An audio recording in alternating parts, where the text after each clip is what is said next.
Pessoal, olá, dando um seguimento aqui à revisão, que conforme vocês estão vendo, praticamente é uma aula completa, né? A respeito da temática, né? A gente vai retomar então o fio da meada da aula passada. A gente viu que surgem as teorias da comunicação a partir de uma orientação que sai do uso da biologia como modelo, né, para pensar as questões da comunicação, corpo humano, circulação sanguínea, etc., né?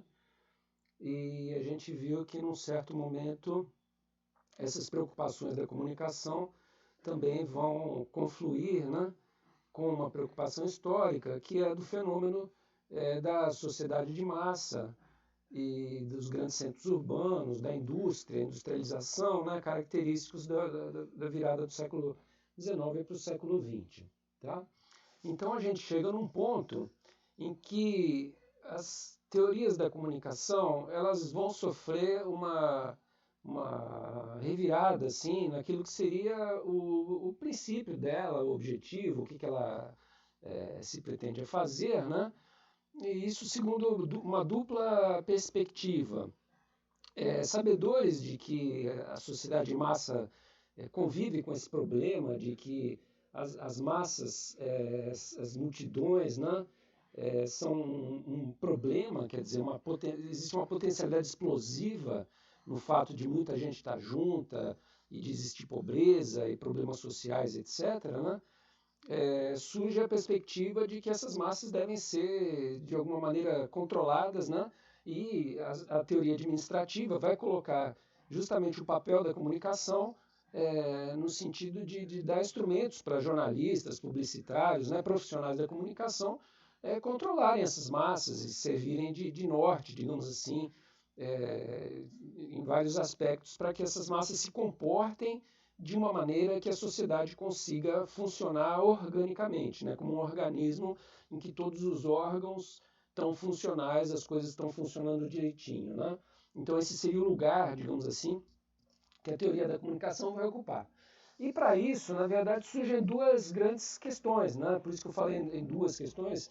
Uma é o seguinte: para controlar as massas, a primeira coisa que eu tenho que obter é o conhecimento a respeito das massas, né? Eu tenho que saber o que as massas pensam, o que as pessoas pensam, o que elas querem, qual é o grau de carência material que essas pessoas possuem, né? Eu preciso de informações a respeito das pessoas, né? Essa problemática da informação a respeito das pessoas, vocês veem que ela não se esgota até hoje, né? Hoje em dia está todo mundo preocupado com essa questão da lei que regulamenta as minhas informações nas redes sociais, na internet, etc, etc. Isso é uma coisa que, assim, desde o século XIX, a busca de informações a respeito das pessoas, ela é uma tecnologia de governo, né? E aí, historicamente, quer dizer, o Matelar ele vai explicar como que isso surge, porque, na verdade, já existiam ciências naquele momento que tinham por objetivo conhecer a sociedade. Né? A gente está tratando aqui da gênese da sociologia, do Durkheim, né, desses autores que criaram mecanismos, digamos assim, para que a gente conheça a sociedade de massa, né? Que são mecanismos que vão desde você fazer um censo do IBGE, onde você vai saber que a população brasileira é de 211 milhões de pessoas, X% masculino, X% feminino, X% né, trabalham, X% não trabalham. Quer dizer, você vai criar dados estatísticos, né, que vão constituir uma ciência, né, que é uma ciência que mostra como é que as massas são, como é que elas se dividem, como é que elas se comportam. Né?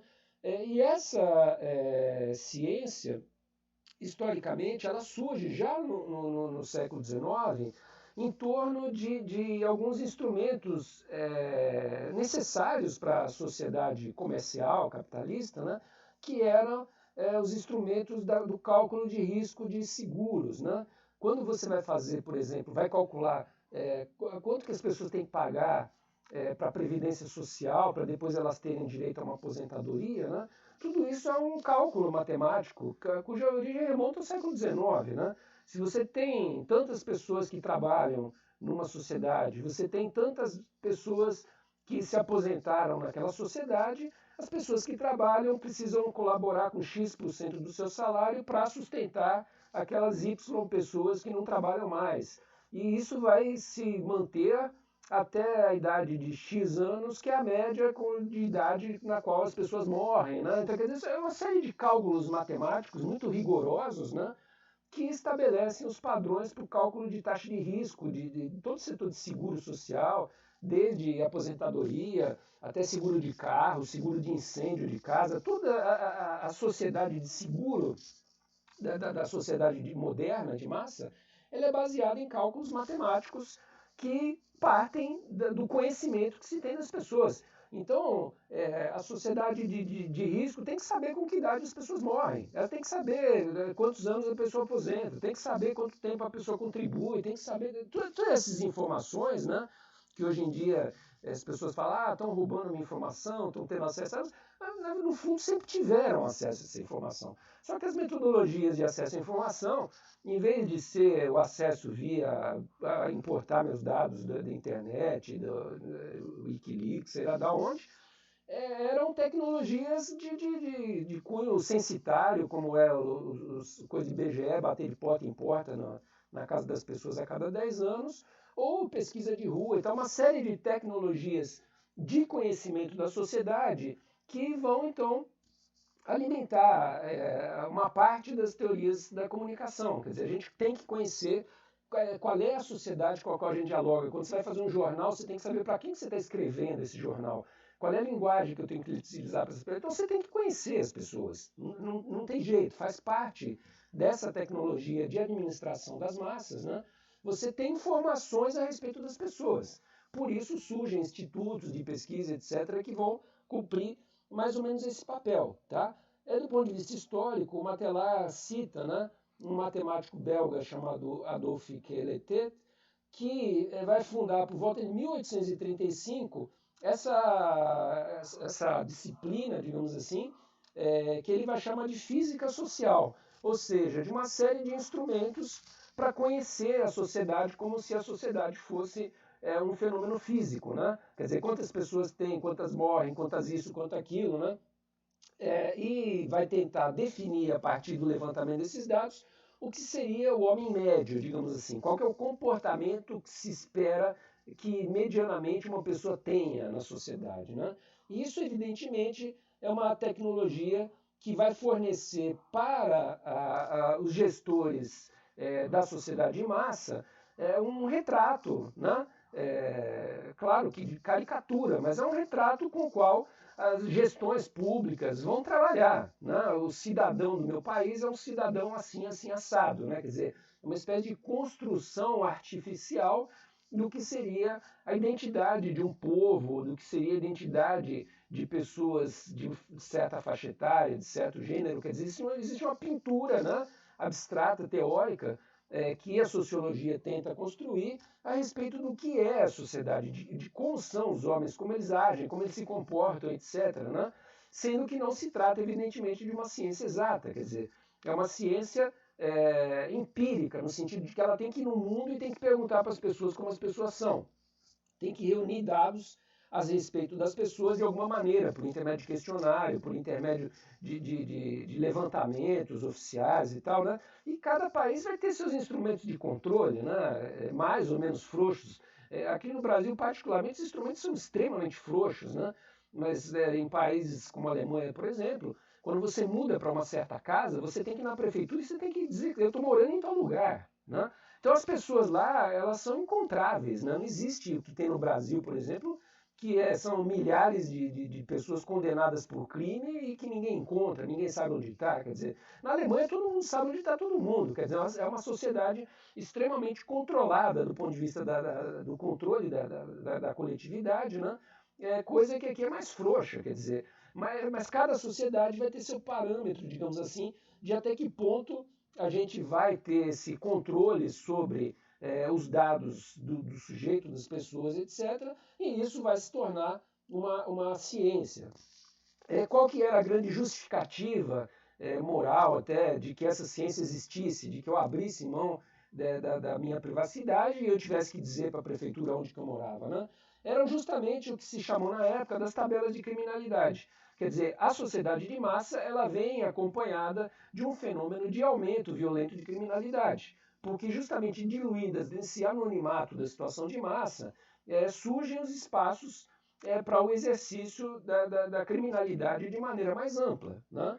Então, começam a se fazer estudos estatísticos justamente das tendências de crime, quer dizer, e como é que você levanta isso? Você levanta isso porque você vai na delegacia, lá tem o boletim de ocorrência, tem uma formalidade qualquer que registra a existência desses fatos, né?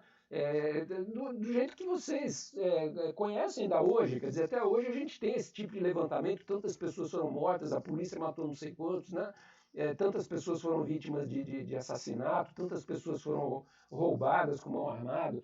Quer dizer, esse tipo de estudo, que é uma coisa que surge, então, lá no século XIX, na esteira desse fenômeno aí que eu estou tentando descrever para vocês, né? E que tem como justificativa moral, então, a ideia de que tem que existir um direito, uma lei, uma polícia, etc., que vão combater o exercício da criminalidade e que por isso precisa ter informação sobre as pessoas, saber como as pessoas se comportam, etc, etc. Tá? Então, esse Quetelet, ele cria, digamos assim, essa ciência, né, em 1835 já, e ele vai criar uma série de cálculos de probabilidade, né, enfim, utilizando, né, as estatísticas, etc., para fornecer instrumentos que são instrumentos que o próprio governo vai passar a se utilizar deles para a gestão pública, para tomar as decisões de quantas delegacias tem que ter, onde tem que ter, onde que a força policial tem que ficar, até que horas, em que rua. Né? É o tipo de gestão das massas para proteger as pessoas, né? A ideia de que estamos numa sociedade para que sejamos protegidos, né? Naquilo que temos de mais essencial, e uma das questões é o próprio patrimônio físico, quer dizer, ninguém quer ser roubado na rua, as pessoas, né, se esforçam, estudam e tudo mais, acumulam, trabalham, e de repente você está sujeito a pisar na calçada e perder tudo, perder a vida, né? Quer dizer, então essa segurança, né, que a sociedade, o Estado deve garantir aos próprios membros, né, aos cidadãos que fazem parte daquele estado, né? Então existe toda uma tecnologia do risco, né, e da razão probabilitária, probabilística, né, que já estão presentes nessa ferramenta dos seguros privados e que são passados adiante na forma de uma teoria, né, que é uma teoria sociológica que vai apontar então tendências de comportamento das massas, o que acontece com as pessoas, né, e fornecer uma série de subsídios, né, para a gestão pública das massas. Bom, o segundo eixo, então, em que as teorias do jornalismo aí vão se colocar, né, nesse aspecto, vai ser o seguinte: bom, agora eu tenho as informações a respeito das massas, o que eu preciso fazer? Eu preciso mudar a cabeça das pessoas. Quer dizer, se as pessoas acham que podem sair na rua sem máscara numa época de epidemia, eu preciso ter uma política de comunicação que informe essas pessoas que elas têm que usar máscara agora, senão elas vão morrer, né? Quer dizer, aí vem as estratégias de comunicação. Qual que vai ser meu argumento? Se eu vou dizer que a pessoa vai morrer, se eu vou dizer que a pessoa vai matar a avó dela, ou se eu vou dizer que enfim, temos que ter um sentido de solidariedade maior, que una o país em torno de uma luta contra um mal de saúde, etc. E aí são as estratégias de comunicação que os profissionais da área de comunicação e também os profissionais da área de gestão pública, né, vão refletir e vão dizer, olha, esse discurso eu acho que é mais pertinente, aquele eu acho que é mais pertinente e tal. Então, o segundo eixo, digamos assim, no qual as teorias da comunicação vão se concentrar, né, depois de ter as informações a respeito das pessoas, vai ser o eixo de entender como a cabeça das pessoas funciona. Quer dizer, é um eixo de psicologia, de base psicológica, que vai tentar instrumentalizar profissionais para saber que tais e tais argumentos têm maior força, né, de convencimento para que a comunicação social possa se utilizar desses argumentos e gerenciar uma espécie de psicologia das multidões, né? Que foi pensado nesse termo, psicologia das multidões, foi pensada por um italiano, Scipio Sigelli, né? Também da virada do século XIX para o século XX, e pelo francês Gustave Le Bon, que são os dois teóricos, então, que o Matelar apresenta como os pioneiros ou os principais pilares, digamos assim, desse outro eixo de desenvolvimento das teorias, que como eu vou fazer as pessoas mudarem de opinião, quer dizer, como é que eu vou moldar a cabeça das pessoas, né? E esses dois autores eles têm uma peculiaridade, uma particularidade, porque ambos estão estudando a psicologia das massas, ambos estão preocupados com esse fenômeno da tendência criminal das massas, né, da ruptura das massas em relação aos limites, aos direitos, essa coisa toda, né? Só que eles vão ter uma perspectiva um pouco diferente, né? Porque eles vão se colocar de maneira diferente em relação, particularmente, aos fenômenos de massa de orientação política. Assim, então, aqueles fenômenos de massa que não deixam de ser destrutivos, explosivos, mas que, de alguma maneira, são resultado de uma espécie de carência fundamental de classe operária, né? Quer dizer, a diferença, digamos assim, entre o comportamento de jogadores ou torcida de futebol que mata simplesmente porque o cara é da outra torcida, que não tem o menor grau de racionalidade nessa atitude, em relação aos revolucionários franceses que mataram membros da nobreza, lá representantes da nobreza, porque eles queriam acabar com o regime político que os fazia serem eternamente serviçais e morrerem de fome, né? Quer dizer, então essa dupla diferenciação de um comportamento das massas explosivo que diferenciaria um comportamento de massa criminoso de um comportamento que seria uma violência coletiva da plebe, digamos assim, que tem como uma motivação por trás, né? E que vai caracterizar de uma maneira diferente, então, esses dois comportamentos, né? Mas, independente dessa dupla origem, quer dizer, as massas podem se comportar explosivamente ou sem critério nenhum, ou por intermédio de um critério político, que seria, num certo sentido, racionalmente justificável, né?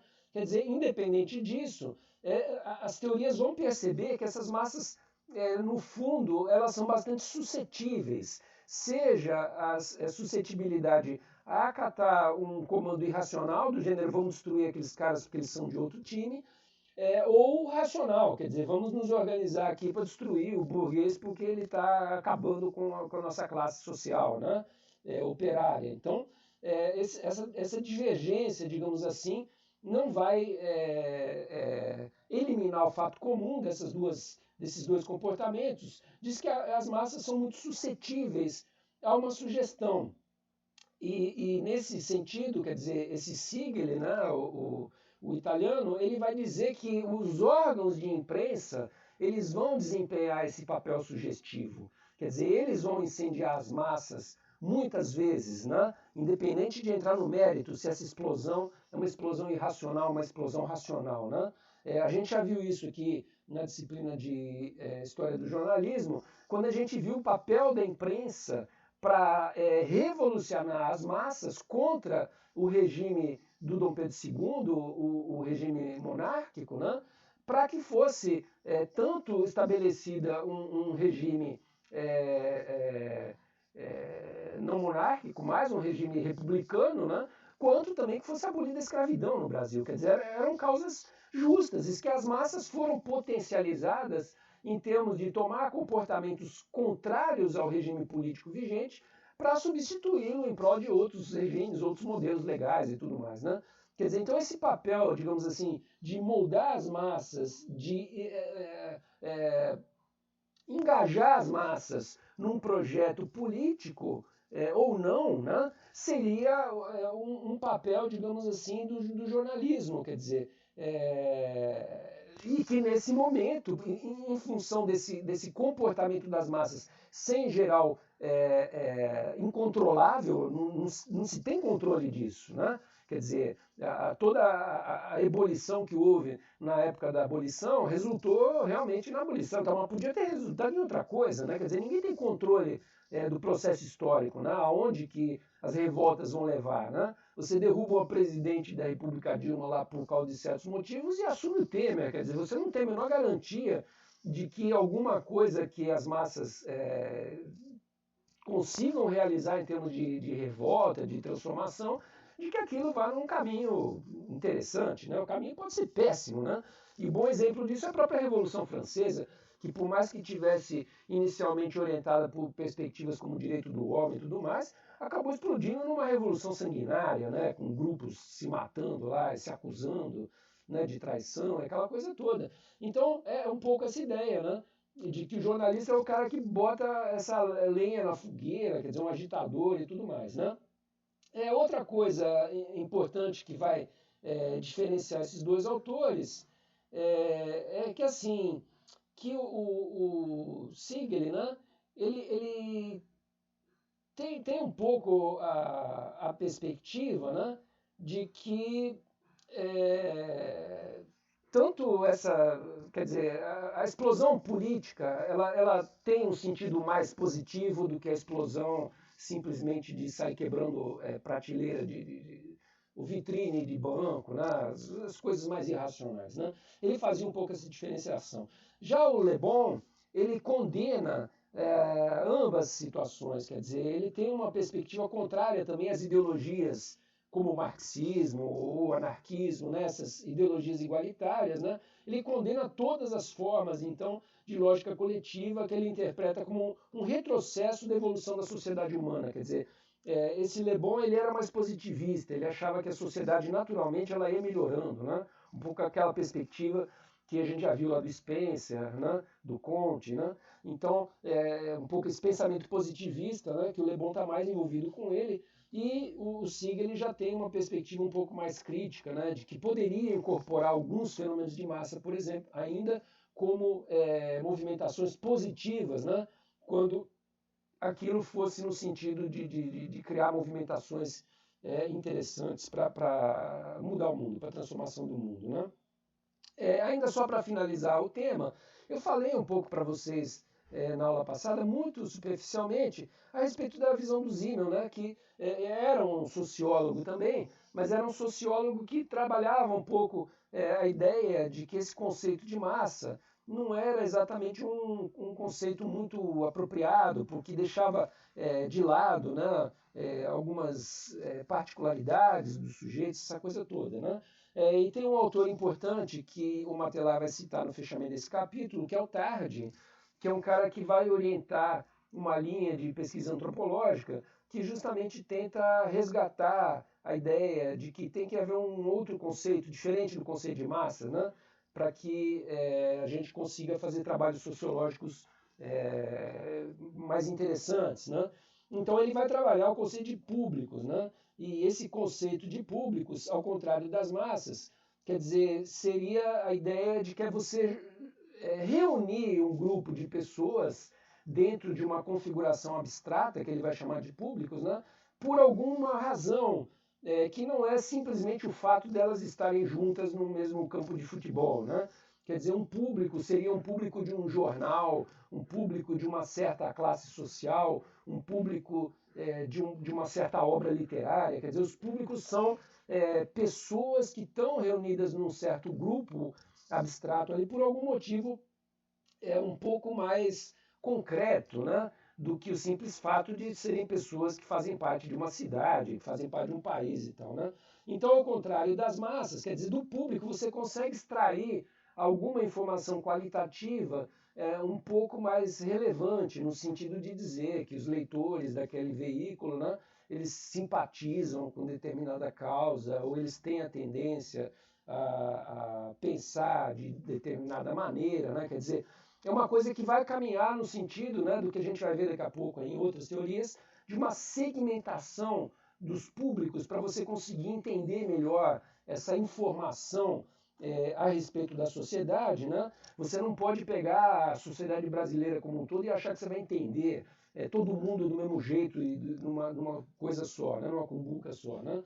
Então esses grandes levantamentos, 50% é homem, 50% é mulher e tal, não sei o quê, isso aí não diz muita coisa, né? A ideia de que quando você segmenta realmente em públicos com determinadas características identitárias, né? Com determinadas identidades ali, ou determinados gostos ou determinadas associações, né, você consegue, né, enxergar essas pessoas de uma maneira muito mais apropriada. Né? Então você pega o público dos alunos de universidades federais e tal, você vai conseguir tirar dali uma informação muito mais especializada, muito mais particularizada do que se você pegasse todas as pessoas de um país. Né? Então essa ideia de que vai apontar no sentido de uma certa segmentação, e a gente vai ver futuramente que isso vai ter uma importância teórica grande assim para uma sociologia que se desenvolve a partir do pensamento do Max Weber, né, que a gente vai ver mais para frente em algumas outras escolas aí, onde essa ideia, né, de que você pode construir caricaturas de grupos e tal vai ser uma coisa muito relevante. Né? Só para adiantar um pouquinho para vocês, é o conceito que o Max Weber utiliza, né, para a construção de protótipos das pessoas e tal. A gente vai ver isso com mais calma aí futuramente. Mas aí, a partir da sociologia do Tarde, então, se cria uma nova perspectiva sociológica que, num certo sentido, né, ele vai contra um pouco a sociologia do Durkheim, que era a sociologia predominante até então e que tinha aquele conceito da divisão de trabalho, via a sociedade de uma maneira mais generalizada, né? E que foi uma sociologia que foi bastante relevante, não teve muito questionamento durante boa parte do segmento desses trabalhos. Pois bem, a gente deixando para trás então agora esse primeiro aspecto de em que pé que a gente encontra a situação das teorias do jornalismo, né? A gente vai então começar a ver alguns desdobramentos mais específicos. Quer dizer, os dois grandes nortes da questão são esses. Precisamos conhecer as pessoas, né? E precisamos administrar o comportamento das pessoas numa situação de sociedade de massa. Né? Quer dizer, esses são os dois grandes eixos teóricos, então, que a gente sintetiza mais ou menos o que o Matelar explicou no primeiro capítulo do seu livro. Tá? Aí essa dupla abertura vai criar diferentes respostas, quer dizer, como que eu conheço as pessoas? Né? Quais são os métodos que eu devo utilizar? Né? E aí vão surgir algumas escolas, alguns grupos teóricos, né, que vão responder isso de uma maneira um pouco diferente. Assim, né? Então, essa escola de Chicago ela vai dizer que a maneira, digamos assim, como a comunicação deve conhecer as massas, a maneira como ela deve, inclusive, administrar as massas, né, deve ser a partir de um conhecimento empírico. Né? O que é o conhecimento empírico? É justamente a ideia de que eu tenho que ir no mundo e eu tenho que conhecer as coisas que tem no mundo. Do ponto de vista da preocupação dessas escolas, esse objeto que eu tenho que conhecer no mundo são as pessoas, são as sociedades, são os grupos sociais. Né? É isso que eu tenho que conhecer. Então, a escola de Chicago ela vai propor uma metodologia que é uma metodologia de estudo empírico da sociedade. Eu preciso ir nos grupos para conhecer. Né? E os estudos dessa escola, como o próprio nome diz, eles vão ser desenvolvidos na cidade de Chicago, onde surge um teórico bastante importante, né?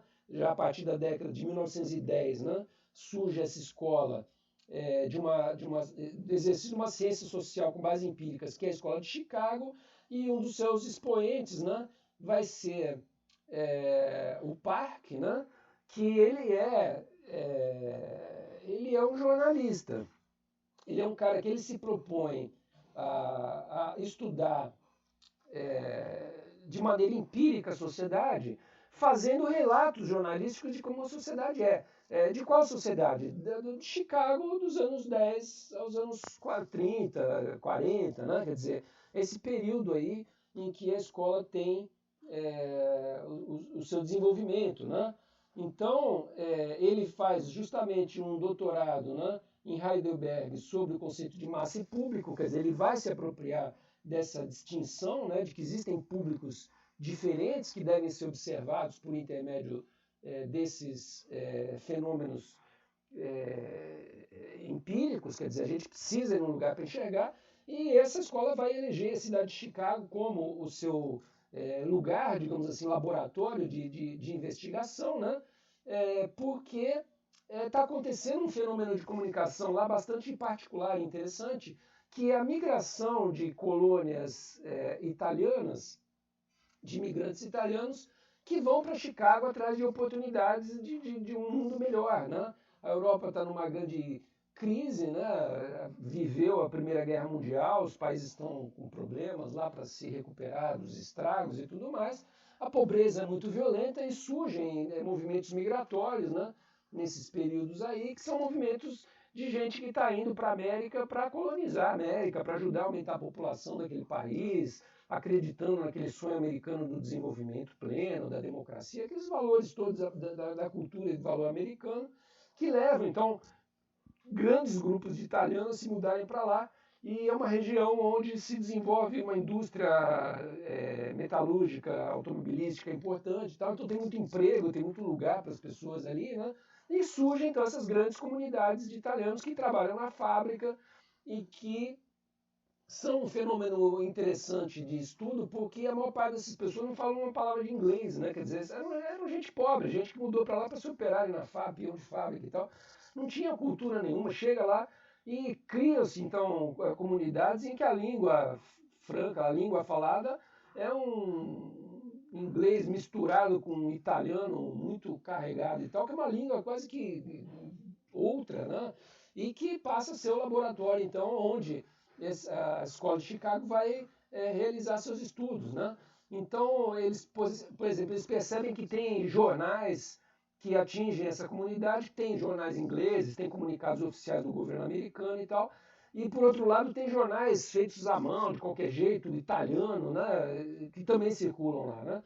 E percebem nitidamente que esses jornais em língua italiana, eles têm muito mais influência do que os comunicados formais, oficiais do governo, né? Então eles percebem que tem alguns níveis dentro da comunicação que são níveis onde a influência, inclusive, da mídia, ela não é tão grande, né?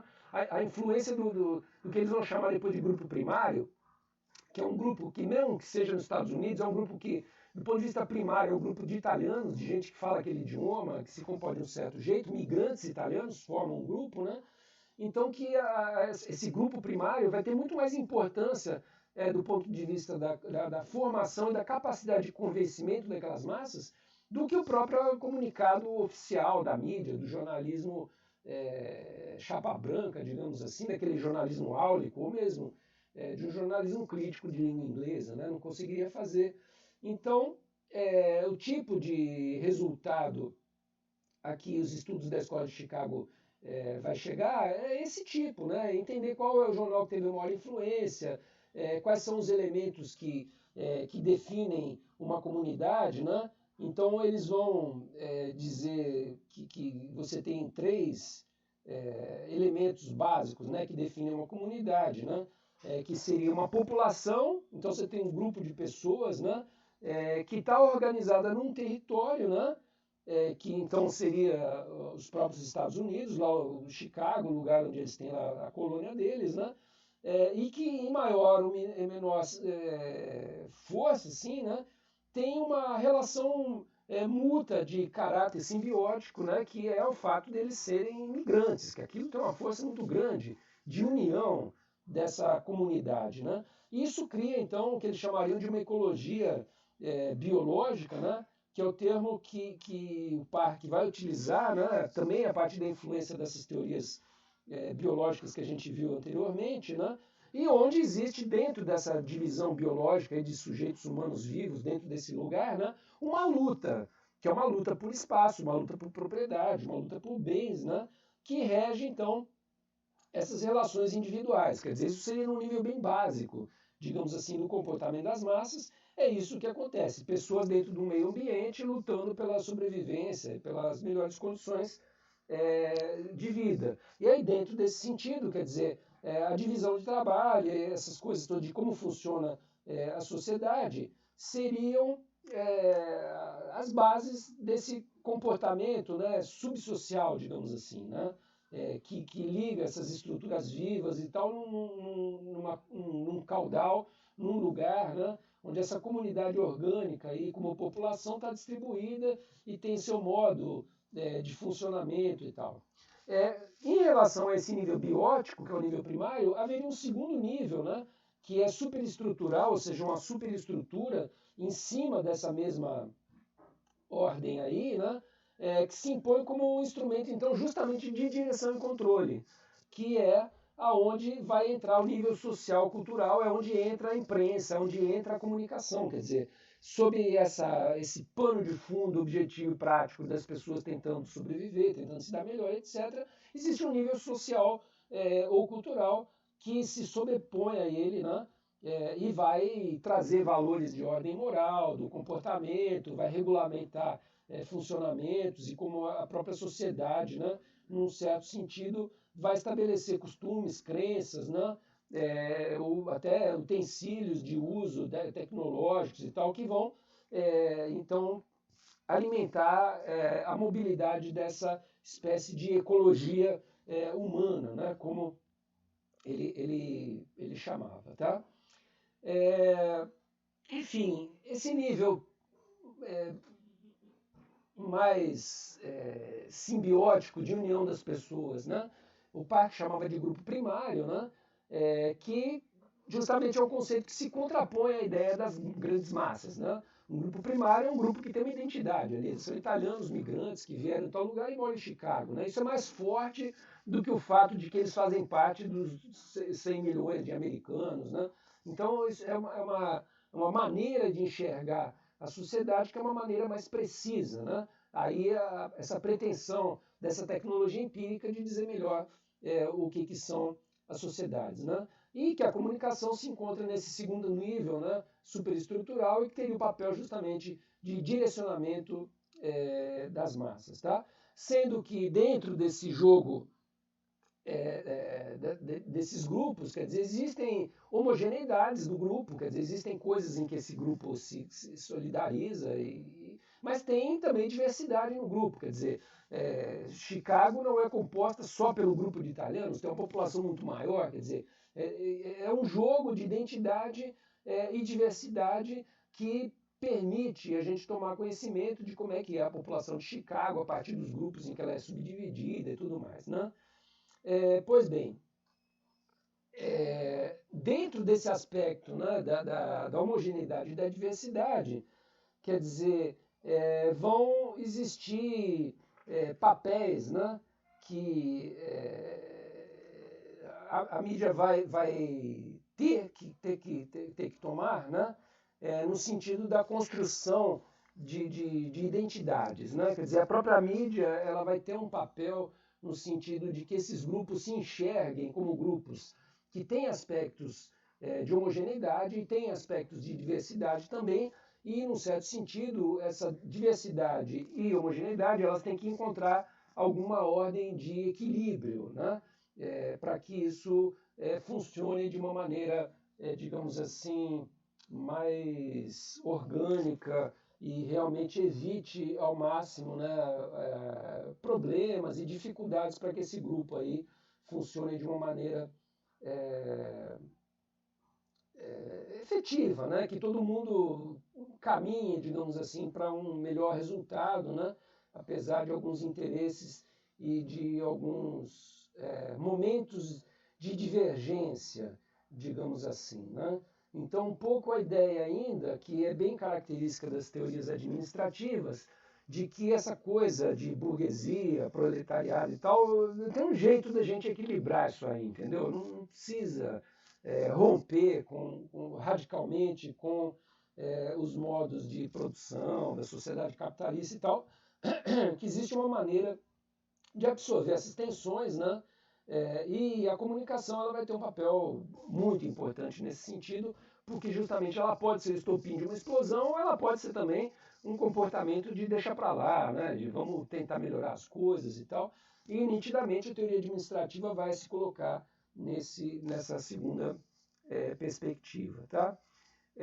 Pois bem, uma outra resposta que começa a ser dada, né, a questão das sociedades de massa, é justamente essa perspectiva, quer dizer, de que a comunicação ela pode ser um fator de resolução de problemas e tudo mais, ou ela pode ser um estopim, né, de problemas. Né?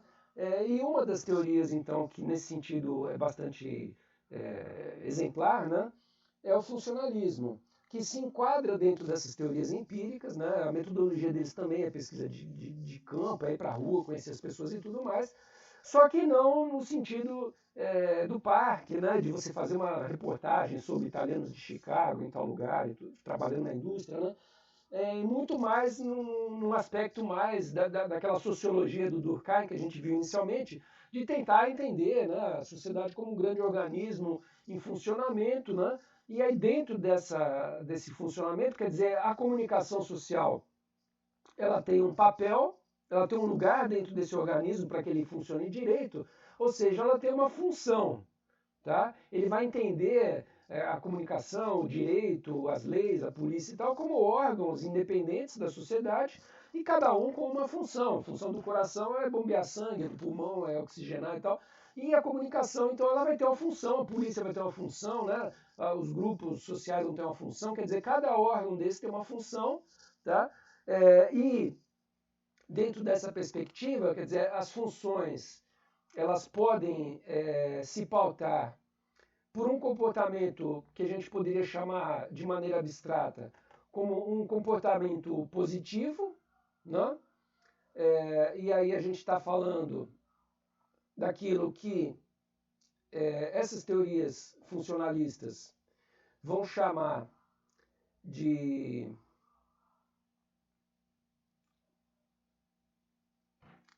funções, tá? Quando a coisa está indo bem, ou quando a coisa está indo mal, eles vão chamar isso de disfunção.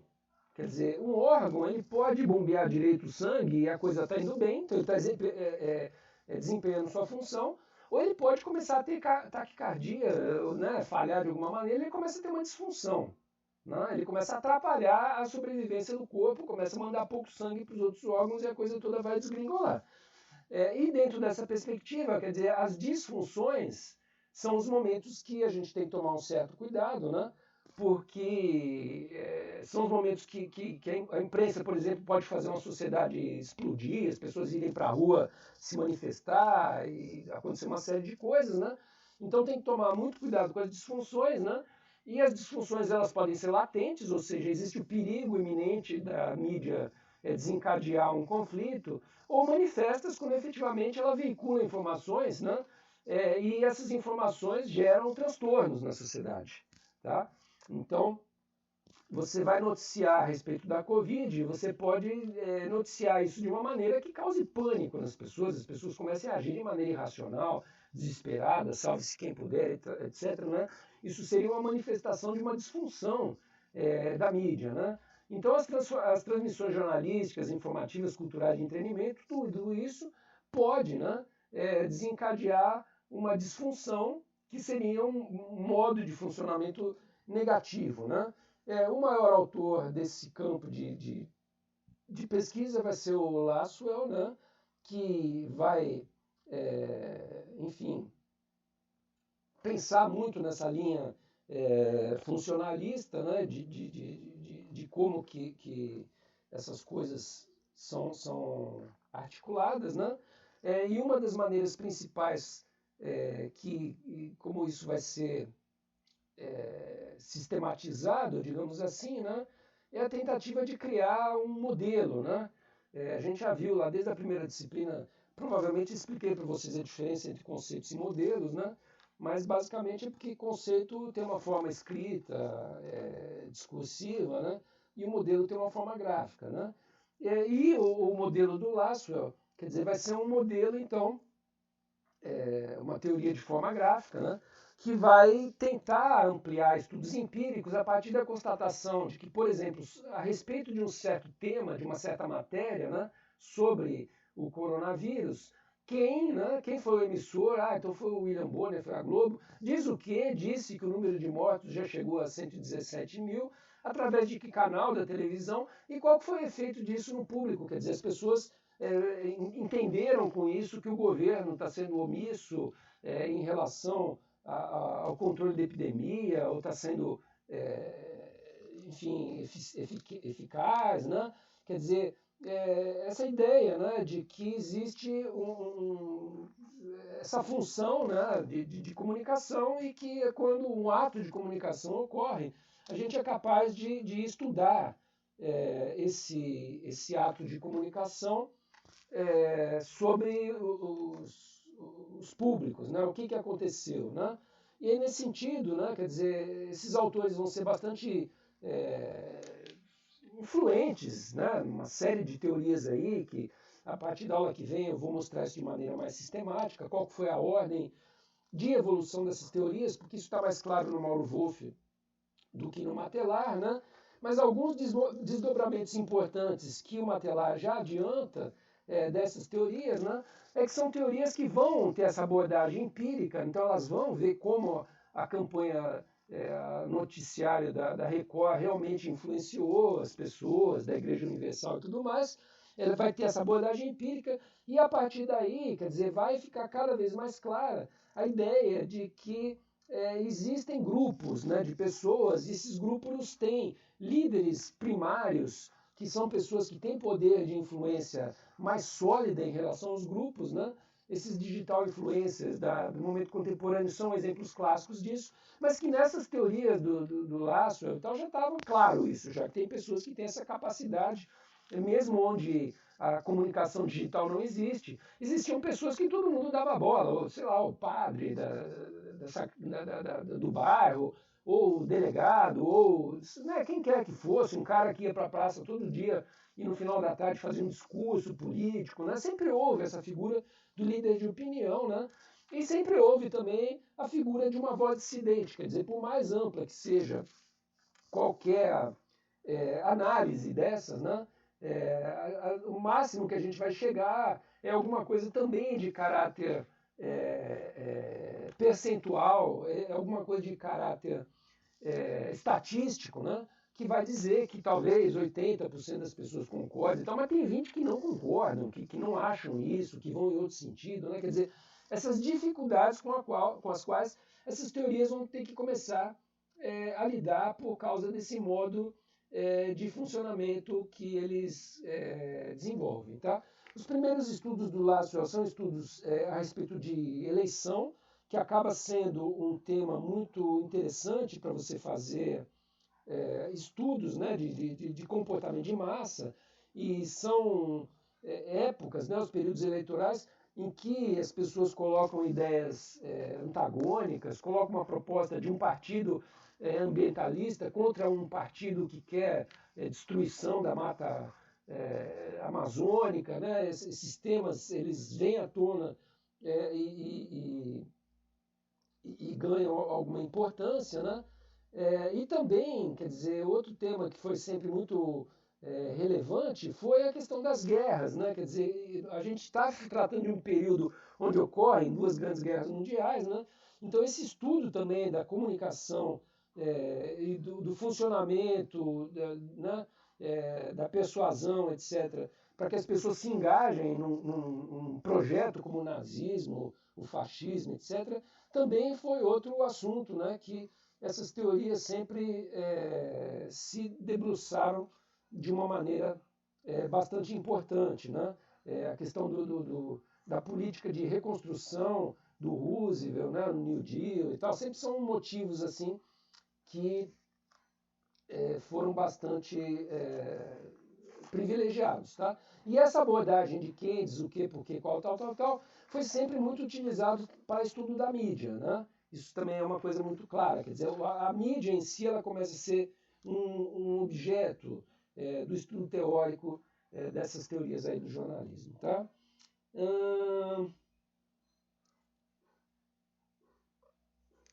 esses passos que a gente deu vão desembocar num grupo de teorias que se convencionou chamado Communication Research, tá? Que envolve a teoria hipodérmica, a teoria empírica experimental, empírica de campo, enfim, e que vão ser muito utilizadas, né? Os centros de pesquisa vão fazer muitos estudos desses, até hoje se faz, são os famosos estudos de pesquisa de mercado, que a propaganda usa muito para vender produto, essa coisa toda, né? Mas que a gente vai ver melhor na aula que eu vou tratar do Mauro Wolff, porque o Mauro Wolff ele explica de uma maneira mais seguida, didática, essas teorias, inclusive a explicação do Mauro Wolff que eu tenho aqui nos slides que vocês estão acompanhando, tá? Mas, enfim, como o Matelar entrou nesse aspecto já em relação a esse estudo aí do papel dos estudos empíricos, né? Em relação às teorias do jornalismo, eu tive que avançar um pouco nessa discussão, mas são assuntos que a gente vai retomar na aula seguinte, que é a aula em que a gente vai falar, eu não sei se é na próxima ou na segunda ainda, que a gente vai falar das teorias do Communication Research a partir da perspectiva do Mauro Wolff, meio que fechando esse bloco aí das teorias da comunicação, tá bom? Pois bem, a gente encerra então dessa maneira a revisão desse próximo trecho aí. Até mais.